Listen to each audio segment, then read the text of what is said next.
महाराज, मैं नदियापुर गांव का रहने वाला हूँ। मेरा पूरा गांव मुसीबत में है, हमारी मदद कीजिए। कैसी मदद? महाराज, कुछ समय पहले मेरे गांव में हरियाली ही हरियाली थी। हमारे गांव की जमीन बहुत उपजाऊ थी, मगर एक दिन अचानक सब कुछ नष्ट हो गया। उस व्यक्ति की बात सुनकर राजा विक्रम चौंकते हुए बोला, मैं तुम्हारी बात का मतलब नहीं समझा। तुम खुलकर क्यों नहीं बताते कि क्या हुआ है? महाराज, कुछ महीने पहले एक अजीब सा दिखने वाला पक्षी, जो कि एक बाज की तरह मालूम पड़ता था, जिसका रंग चांदी की तरह सफेद था, हमारे गांव के आसपास मंडराने लगा। उसके अगले दिन से हमारे गांव में हर बच्चा अंधा पैदा हुआ और फिर कुछ समय बाद पूरा गांव सूखे की चपेट में आ गया। अब वहां पर हरियाली का दूर दूर तक नामो निशान तक मौजूद नहीं है। आप मेरे साथ ये बच्चा देख रहे हैं, ये मेरा पुत्र है। परसों तक इसे सब कुछ दिखाई देता था, लेकिन कल से इसे भी सब कुछ दिखाई देना बंद हो गया। उस व्यक्ति की बात सुनकर राजा विक्रम बुरी तरह से चौंकता हुआ अपने मंत्री भैरव सिंह से बोला, क्या ऐसा संभव हो सकता है भैरव सिंह? महाराज, उड़ते उड़ते मेरे कानों में ये खबर कुछ समय पहले पहुंची तो थी, मगर मैंने आपको बताना सही नहीं समझा। राजा विक्रम उस व्यक्ति की ओर देखकर बोला, तुम यहाँ से अभी जा सकते हो। हम इस बारे में अपने राज्य के कुछ विद्वान लोगों से चर्चा करेंगे और तुम्हारे गांव की मदद करने का हर संभव प्रयास करेंगे। राजा की बात सुनकर वो व्यक्ति अपने बच्चों को लेकर वहां से चला गया।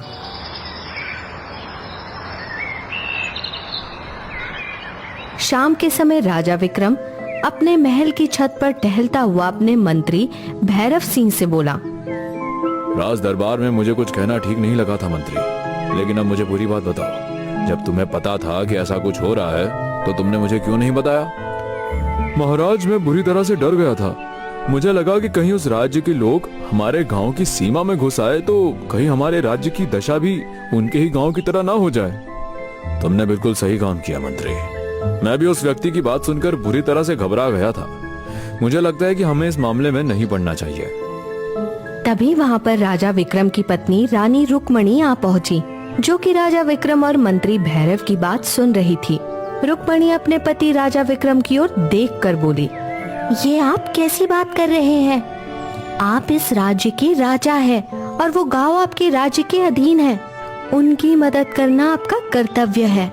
महारानी, मैंने कितनी बार कहा है कि राज्य के मामले में कम दखलंदाजी दिया करो।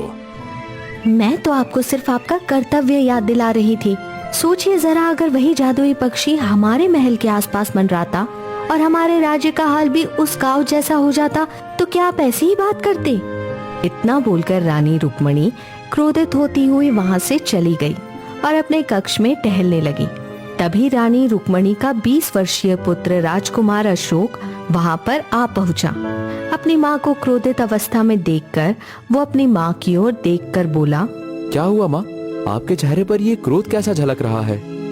रानी रुक्मणी राजा विक्रम और मंत्री भैरव सिंह की आपस में हुई सारी बातचीत अपने बेटे अशोक